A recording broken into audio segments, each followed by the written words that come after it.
Hi hello ഇന്നത്തെ വീഡിയോയിലേക്ക് എല്ലാവർക്കും സ്വാഗതം. അപ്പോൾ ഇന്ന് ശിവരാത്രി ഞങ്ങളുടെ പടനിലത്ത് അമ്പലത്തിൽ ഉത്സവമായിരുന്നു കേട്ടോ. അപ്പോൾ രാവിലെ കുളിയൊക്കെ കഴിഞ്ഞിട്ട് പിന്നെ നമ്മൾ പാചകത്തിനൊക്കെ ഉള്ള തയ്യാറെടുപ്പായിരുന്നു. അതിന് വേണ്ട പച്ചക്കറിയൊക്കെ അരിഞ്ഞു കൊടുക്കുമായിരുന്നു കേട്ടോ.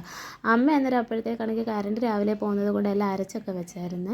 അങ്ങനെ പിന്നെ ഞാൻ വേണ്ട പച്ചക്കറി എല്ലാം അരിഞ്ഞു കൊടുത്ത് പിന്നെ ഞങ്ങൾ രണ്ടുപേരുടെ ചേർന്ന് പാചകം എല്ലാം ചെയ്തു. അപ്പം ഉത്സവമായതുകൊണ്ട് പിന്നെ എല്ലാ കറികളും ഒക്കെ ചേർന്ന് സദ്യയാണ് ഉണ്ടാക്കിയത്. അങ്ങനെ സേമിയ എല്ലാം ഉണ്ടായിരുന്നു കേട്ടോ. അങ്ങനെ പിന്നെ പെട്ടെന്ന് ഞാനും അമ്മയും കൂടെ ചേർന്ന് പെട്ടെന്ന് പാചകം എല്ലാം കഴിഞ്ഞു കേട്ടോ. അത് കഴിഞ്ഞ് അപ്പോഴത്തേക്ക് ഞങ്ങളുടെ നാത്തൂനും ആങ്ങളും കുഞ്ഞും എല്ലാം കൂടെ വന്നിട്ടുണ്ടായിരുന്നു ഉത്സവത്തിനായിട്ട്. അങ്ങനെ പിന്നെ അവർക്കൊക്കെ ഫുഡ് കൊടുത്ത് ആങ്ങളെ കഴിച്ചുള്ളൂ. നാത്തൂന് വയ്യായിരുന്നു, ഛർദ്ദിലായിരുന്നു. അപ്പോൾ പുള്ളിക്കാരിയെ ഹോസ്പിറ്റലിലൊക്കെ കൊണ്ടുവന്നതായിരുന്നു. അതുകൊണ്ടൊന്നും കഴിച്ചൊന്നുമില്ലായിരുന്നു കേട്ടോ.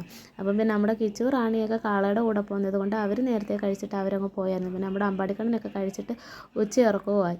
അപ്പോൾ അവർ ഉറക്കത്തിൽ നിന്നൊക്കെ എഴുന്നേറ്റ് പിന്നെ വൈകിയൊക്കെ ആയപ്പോഴത്തേക്ക് ഞങ്ങൾ പിന്നെ അമ്പലത്തിലോട്ട് പോയി. അപ്പോൾ ഞങ്ങൾ ചെന്ന സമയത്ത് ഉളവക്കാട് കരയിലെ കാള അമ്പലത്തിലോട്ട് വരുമായിരുന്നു കേട്ടോ. അപ്പോൾ അതിൻ്റെ കൂടെ കുറച്ച് നേരം ഞങ്ങൾ നടന്നു വന്ന് പിന്നെ നല്ല തിരക്കായതുകൊണ്ട് അതിൻ്റെ കൂടെ നടക്കാനുള്ള ബുദ്ധിമുട്ടുണ്ട്.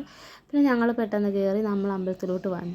അമ്പലത്തിൽ വന്നപ്പോഴത്തേക്ക് അതിലും നല്ല തിരക്കായിരുന്നു കേട്ടോ. എങ്ങും നിൽക്കാനും ഇരിക്കാനും നമുക്ക് ഗ്രൗണ്ടിലൊന്നും നിൽക്കാനേ പറ്റുന്നില്ലായിരുന്നു. പിന്നെ നേരത്തെയൊക്കെ കാളകൾ വന്നിട്ടുണ്ടായിരുന്നു. അപ്പോൾ അതിലേതോ ഒരു കാളയുടെ ചട്ടത്തിലൊക്കെ നമുക്കിരിക്കാൻ സ്ഥലം കിട്ടി. അങ്ങനെ പിന്നെ ഞങ്ങൾ അവിടെ ഇരുന്നുകൊണ്ടാണ് ഉത്സവമൊക്കെ കണ്ടത് കേട്ടോ. അപ്പം കുഞ്ഞുങ്ങളെയും കൊണ്ട് നമുക്ക് ഇരിക്കാനും അത്ര ബുദ്ധിമുട്ടൊന്നും നമുക്ക് തോന്നിയില്ല. അവരെയും കൊണ്ട് ഇടയ്ക്ക് നമുക്ക് അവിടെ ഇരുത്തുകയൊക്കെ ചെയ്യാമായിരുന്നല്ലോ. അങ്ങനെ നമ്മൾ അമ്പലത്തിൽ വന്ന് അപ്പോൾ ഞങ്ങളുടെ ഉളവക്കാട് കരയിലെ കാളയും നമ്മുടെ അമ്പലത്തിലോട്ട് വന്നു കേട്ടോ. ഇതാണ് ആ കാള. അപ്പോൾ ഈ വട്ടത്തെ അമ്പലത്തിൽ വന്നതിൽ ഏറ്റവും വലിയ കാള നമ്മുടെ ഉളവക്കാട് കരയിലെ കാളയായിരുന്നു. എല്ലാ വട്ടം തത്തമ്മന്നെയായിരുന്നു കേട്ടോ. അപ്പോൾ ഈ വട്ടം ഉളവക്കാട് കരയായിരുന്നു. അങ്ങനെ പിന്നെ നമ്മൾ ഉത്സവമൊക്കെ കണ്ട് അടിപൊളി ഉത്സവമായിരുന്നു. പിന്നെ നമ്മുടെ അമ്പാടിക്കണ്ണനും അയ്യപ്പായും എപ്പോഴത്തെയും പോലെ തന്നെ ഐസ്ക്രീമിനും വണ്ടിക്കും ഒക്കെ കടന്ന് ഭയങ്കര ബഹളമായിരുന്നു. പിന്നെ ആ തിരക്കിൻ്റെ ഇടയിൽ നമ്മൾ ഐസ്ക്രീം ആയാലും വണ്ടി ആയാലും നമ്മൾ വാങ്ങിച്ചു കൊടുത്തല്ലേ പറ്റൂ. പിന്നെ അതൊക്കെ വാങ്ങിച്ചു കൊടുത്ത് പിന്നെ അവന്മാർ അവിടെയൊക്കെ ഇടയ്ക്ക് ഇരുന്ന് കളിക്കുന്നുണ്ടായിരുന്നു. ഇടയ്ക്ക് നിർബന്ധമൊക്കെ ഉണ്ടായിരുന്നു. അങ്ങനെ പിന്നെ നമ്മൾ ഒരുവിധ ഉത്സവമൊക്കെ കണ്ട് തീർത്ത്. പക്ഷെ നല്ല ഉത്സവമൊക്കെ ആയിരുന്നു കേട്ടോ.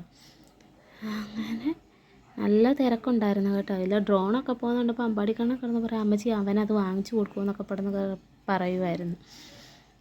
ഉത്സവത്തിന് നല്ല തിരക്കെന്ന് പറഞ്ഞാൽ നല്ല തിരക്കായിരുന്നു കേട്ടോ. ഞങ്ങൾ ഉത്സവത്തിന് പിന്നെ ഒരുപാട് പേരെയൊന്നും വിളിച്ചിട്ടില്ലായിരുന്നു. ഞങ്ങളെയൊക്കെ വിളിച്ചിട്ടുള്ളായിരുന്നു.